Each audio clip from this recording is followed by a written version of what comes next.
Pemirsa, kabar duka datang dari dunia musik Indonesia. Vokalis grup band di era 90-an, Elemen, Lucky Wijaya, tutup usia kemarin malam. Lucky meninggal di usianya yang ke-50 tahun setelah menderita penyakit ginjal yang dideritanya 1 tahun terakhir.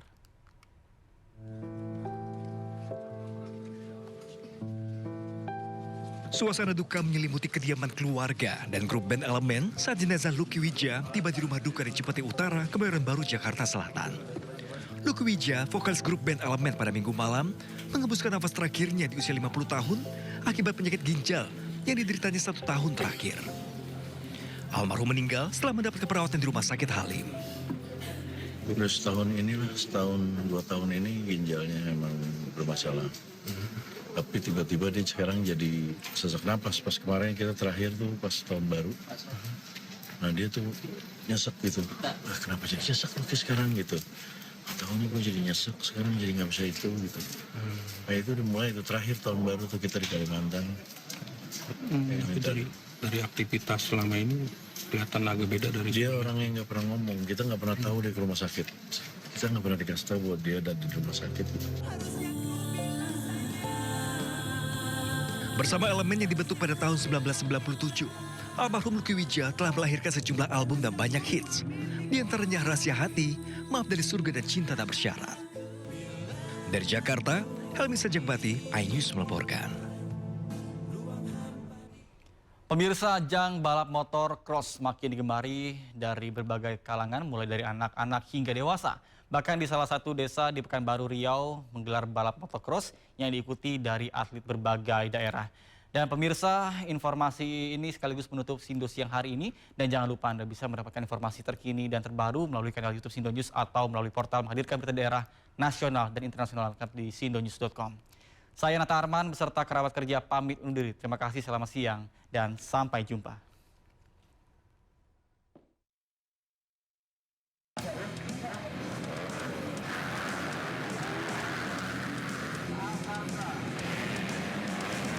Ajang balap motocross tahunan ini digelar di Desa Danau Lancang, Kabupaten Kampar Riau.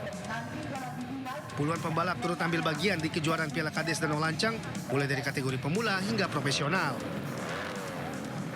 Ya, atlet ini datang dari berbagai daerah, seperti Aceh, Medan, Pekanbaru, hingga pembalap lokal.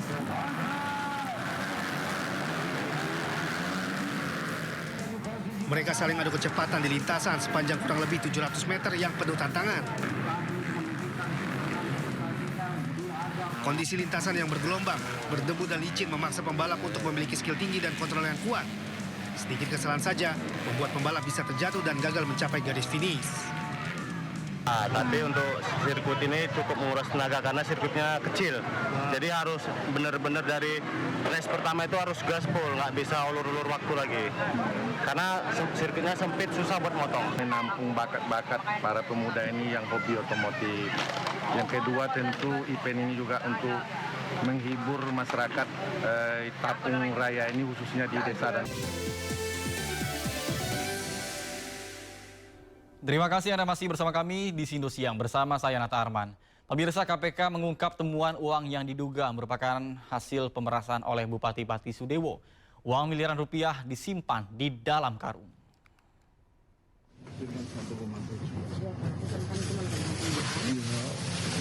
Ini taruh di depan dulu.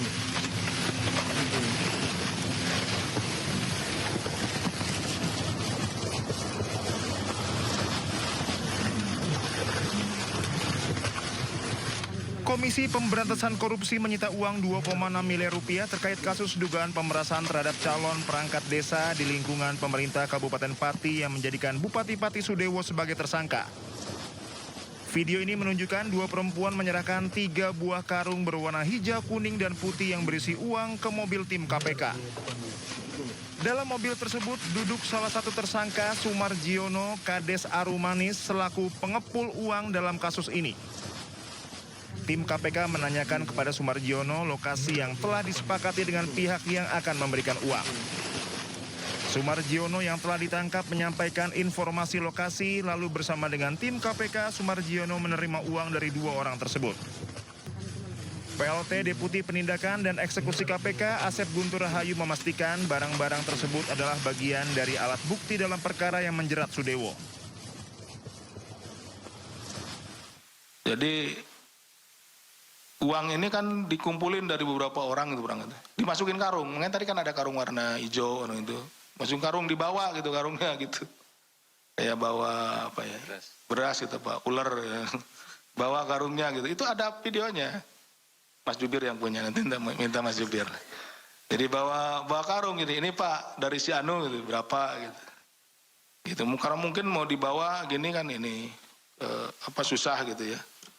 Itu kan uangnya mungkin di sana itu uangnya itu kan tadi kelihatan ada yang 50 ribuan gitu kan, ada yang berapa gitu, pecahan begitu. Itu tadi kelihatan rapi itu karena di depan rekan-rekan saya sudah di packing ulang jadi ini. Ya sebetulnya kalau mau aslinya itu ya dari karung itu, dibawa karung gitu. Dan udah tidak ada udang iketannya, ada yang pakai karet, ada yang ini gitu, seperti itu. Gitu. Jadi mungkin itu untuk alat untuk membawa saja gitu, membawa uang itu seperti itu, jadi dikarungin. Sebelumnya KPK menyita uang 2,6 miliar rupiah terkait kasus dugaan pemerasan terhadap calon perangkat desa di lingkungan pemerintah Kabupaten Pati. Uang 2,6 miliar rupiah yang disita KPK bersumber dari para tersangka yaitu Bupati Pati Sudewo bersama 3 orang lainnya yaitu Kades Karangrowo Abdul Suyono, Kades Arumani Sumarjiono, dan Kades Sukorukun Karjan. Tim Liputan Anyus melaporkan. Tim penyidik KPK menggeledah rumah pribadi Wali Kota Madiun, Maidi, tersangka kasus korupsi gratifikasi fee proyek dan CSR pada Rabu malam. Dari penggeledahan, KPK menyita sejumlah barang yang disimpan di dalam koper.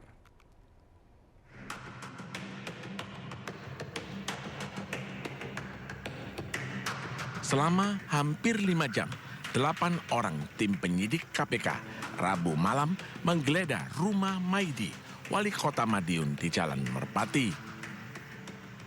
Dari dalam rumah pribadi Maidi, penyidik KPK membawa sebuah koper dan beberapa dokumen. Penggeledahan dilakukan diduga untuk mencari sejumlah bukti tambahan terkait kasus korupsi, gratifikasi dana CSR, dan fee proyek pembangunan. Wali Kota Madiun, Maidi, ditetapkan sebagai tersangka atas kasus pemerasan dengan modus fee proyek dan dana CSR serta gratifikasi di lingkungan Pemkot Madiun. Selain Maidi, KPK juga menahan tersangka lain, yaitu Kadis PUPR, Torik Mega dan pihak swasta sekaligus orang kepercayaan Maidi, Rohim Ruhdianto. Dari Madiun, Jawa Timur, Arif Wahyu Effendi, iNews melaporkan.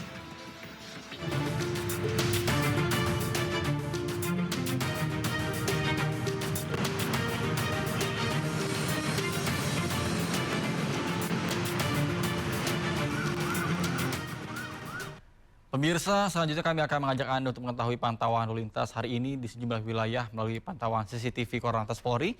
Dan kita akan bergabung dengan Brigadir Sarah di studio NTMC Polri. Baik, selamat siang Brigadir Sarah. Bagaimana pantauan lalu lintas dari sejumlah titik di Indonesia melalui pantauan CCTV? Silakan. Baik, terima kasih Nata dan selamat siang pemirsa. Kami akan mengupdate informasi tentang arus lalu lintas melalui CCTV NTMC Korlantas Polri. Dan untuk pantauan arus lalu lintas yang pertama dari kawasan Simpang Cempaka Putih, Coca-Cola, Jakarta Timur. Di mana situasi arus lalu lintas pada siang hari ini dari Cempaka Putih akan mengarah ke Pulau Gadung, Tanjung Priuk ataupun Cawang dalam keadaan kondusif ramai lancar. Terdapat antrian kendaraan pada traffic light-nya, namun selepasnya kendaraan dapat melaju dengan kecepatan normal. Jaga batas aman kecepatan kendaraan Anda ataupun jaga jarak aman kendaraan Anda dengan kendaraan lainnya untuk keselamatan sesama pengguna jalan. Dan yang kedua, kita bergeser ke kawasan Simpang Caritas, Palembang, Sumatera Selatan. Di mana situasi arus lalu lintas pada siang hari ini dari Jalan Kolonel Atboy akan mengarah ke Sudirman ataupun juga Veteran dalam keadaan kondusif ramai. Dan dari Jalan Kolonel Atboy akan mengarah ke Simpang Seki Pangkal juga masih dalam keadaan kondusif ramai lancar.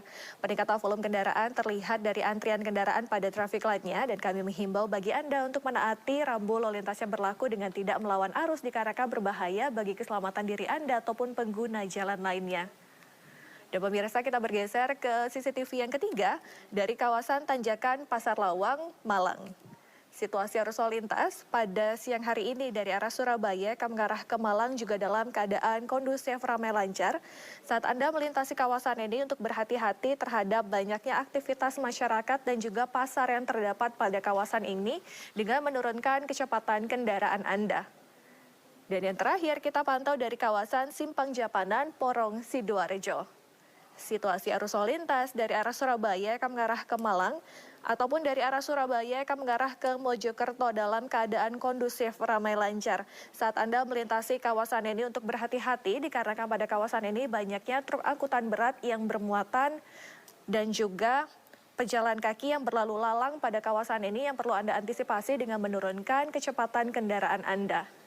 Dan pemirsa, dapat kami informasikan berdasarkan data IRSMS Korlantas Polri, angka kecelakaan lalu lintas di seluruh Indonesia 1 kali 24 jam terjadi sebanyak 220 kasus laka lantas, dengan rincian 16 meninggal dunia, 31 luka berat dan 293 luka ringan. Dari 220 kasus laka lantas tersebut, 37% terjadi dikarenakan kecerobohan pengemudi.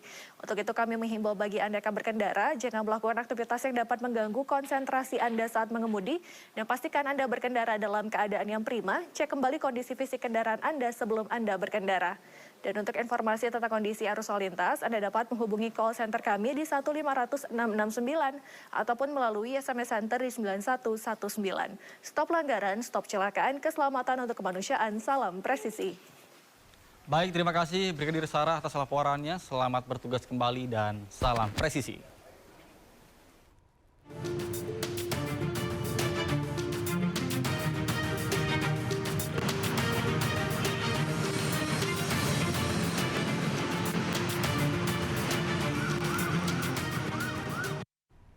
Pahami peran dan tugas calon petugas haji diberikan materi tactical floor game Ar-Muzna. Informasinya akan hadir sejenak berikut, tetap bersama kami di Sindosia.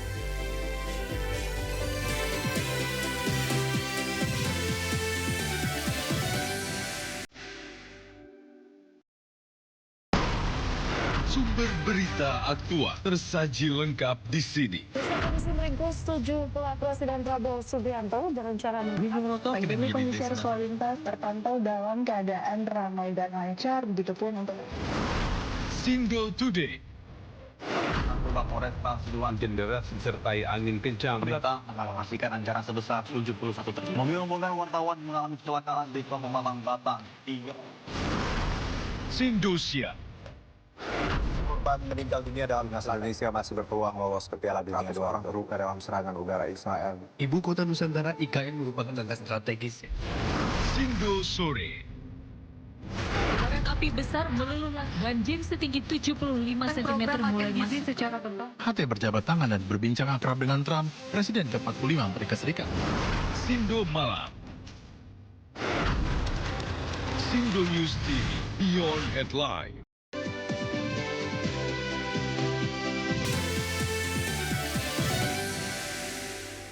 Terima kasih Anda masih bersama kami di Sindo Siang. Pemirsa, materi taktikal floor game Ar-Muzna diberikan kepada calon petugas haji PPIH Arab Saudi 2026. Diharapkan calon petugas haji dapat memahami peran serta tugasnya saat puncak haji nanti.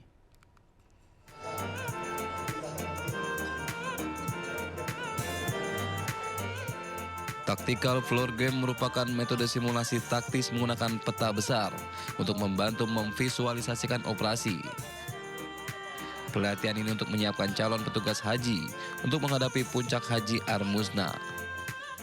Dalam TFG ini disimulasikan mulai dari mekanisme pergerakan petugas, penurunan jemaah, serta hal-hal penting yang perlu diperhatikan oleh petugas di wilayah Arafah, Musdalifah, dan Mina. Gambaran bagi para petugas haji, baik itu di dalam market, mungkin nanti di dalam pelaksanaan gladi poskonya. Tugas itu yang akan berfungsi di situ. Di samping di sini di TFG ini akan menjelaskan, akan dijelaskan atau diterima sama mereka, sama petugas haji itu bagaimana sih bermainnya simulasi pendorongan petugas, pendorongan jemaah dan lain sebagainya. Dengan memahami materi-materi tactical floor game, diharapkan para petugas haji dapat melakukan tugasnya dengan baik, aman, dan lancar. Dari Jakarta, Eti Juwitasari, iNews melaporkan. Ya pemirsa, hari ini kekasih Lula Rafah Reza Arab diperiksa Polres Metro Jakarta Selatan.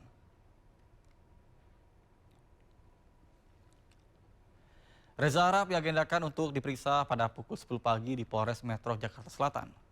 Selain Reza Arab, hari ini polisi juga memanggil beberapa rekan dekat Lula untuk dimintai keterangan.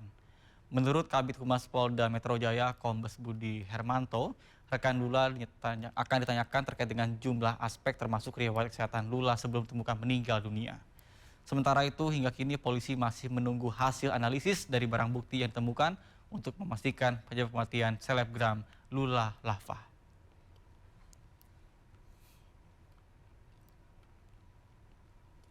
Sementara jagat hiburan digegerkan dengan kabar meninggalnya selebgram sekaligus kekasih Reza Arab Lula Rafah. Lula dimakamkan Sabtu siang di Pemakaman Umum Rawa Terate, Jakarta Timur.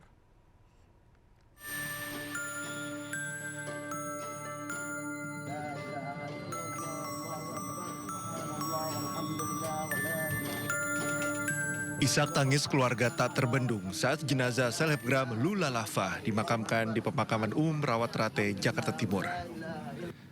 Termasuk musisi sekaligus YouTuber Reza Arab yang tak kuasa menahan tangis. Sementara tangis ibu Lula Rafah pecah saat jenazah masuk ke liang lahat. Ia tak kuasa menahan tangis melihat jasad putrinya dikuburkan.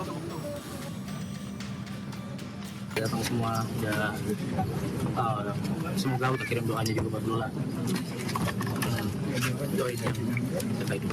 Enggak, Lula nggak pernah cerita apa-apa mengenai sakitnya. Dia juga nggak pernah cerita. Saya tahu dari orang terdekatnya, ya pembantu sama asisten. Nggak ada. Selebgram Lula Rafah ditemukan meninggal dunia di sebuah apartemen di kawasan Dharma Wangsa, Kebayoran Baru, Jakarta Selatan pada Jumat malam. Dalam sebuah foto yang beredar memperlihatkan selebgram Lula Rafah ditemukan meninggal dunia di dalam kamarnya. Dari Jakarta, tim liputan iNews melaporkan.